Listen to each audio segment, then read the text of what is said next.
சட்டையுடன் பள்ளிக்கு கிளம்பிய அப்பு அம்மாவுக்கு டாட்டா சொல்லிக்கொண்டு புறப்பட்டான். ஏண்டா இன்னைக்கு குளிச்சியா என்றால் அப்புவின் அம்மா.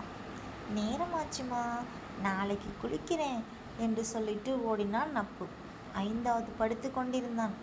வகுப்பில் அவன்தான் முதல் மாணவன். அப்புவின் அம்மாவுக்கு ரொம்ப பெருமையாக இருந்தது. அடுத்த நாள் வகுப்புக்குள் நுழைந்ததும் ஆசிரியர் அப்புவிடம்தான் வந்தார்.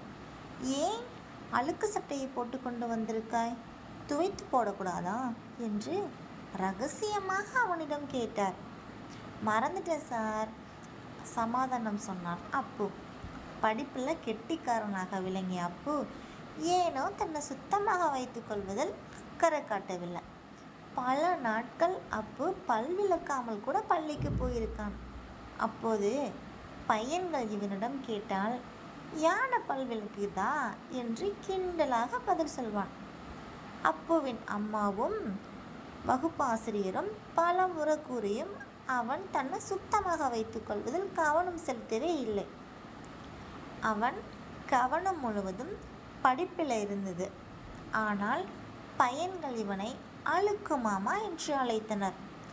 அரையாண்டு தேர்வு வந்தது. அப்பு விழுந்து விழுந்து படித்தான். முதல் மார்க்கை வேற யாரும் தட்டி போய்விடக்கூடாது என்பதில் கவனமாக இருந்தான். டேய், குளிச்சுட்டு போய் படிடா என்று அப்புவின் அம்மா. குளிக்கிற நேரத்தில் ஒரு பாடம் படிக்கலாமா என்பான் அப்பு. பரீட்சைக்கு 2 நாட்கள் இருந்தது. அப்போது அப்புவுக்கு திடீரென்று பல்வலி வந்தது. வலியோடு பள்ளிக்கூடம் சென்றான். மாலை வீட்டுக்கு வருவதற்குள் அவன் முகத்தில் தாடை பகுதி பெரியதாக வீங்கிவிட்டது. விண்ணு விண்ணு என்று வலித்தது. உடம்பு அனலாக கொதித்தது. அப்புவின் அம்மாவும் அப்பாவும் கை வைத்தியமாக ஏதோ செய்தார்கள். எதுவும் சரிப்படவில்லை. விடிந்தால் அரையாண்டு தேர்வு. அப்பு புலம்பிக் கொண்டே இருந்தான். அவனால் வலியை தாங்க முடியவில்லை. ஆசிரியர் அவனை மதுரை அரசு மருத்துவமனைக்கு அழைத்து செல்லும்படி கூறினார். அடுத்த நாள் மதுரையில் அப்புவுக்கு சிகிச்சை அளிக்கப்பட்டது.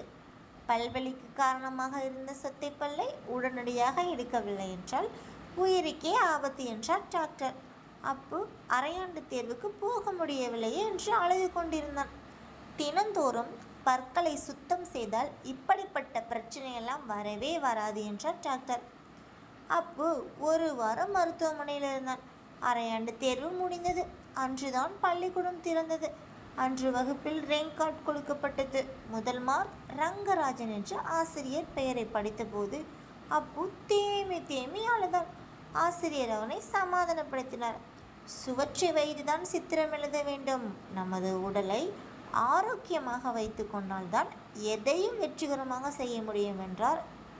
அப்பு மௌனமாக இருந்தான். அடுத்த நாள் அவன் பள்ளிக்கு பளிச்சென்று வந்தான். அழுக்குமாமா இப்போ உஜாலாவா மாறிட்டான்டா என்றான் ஒருவன். சொல்ல பையன் கொல் கொல் கொல் என்று சிரித்தான். அப்புவுக்கும் சிரிப்பு வந்தது. ஸோ நம்ம சேனலை சப்ஸ்கிரைப் பண்ணுங்கள். பிடிச்சிருந்தால் லைக் பண்ணுங்கள் அண்ட் ஷேர் பண்ணுங்கள். தேங்க்யூ.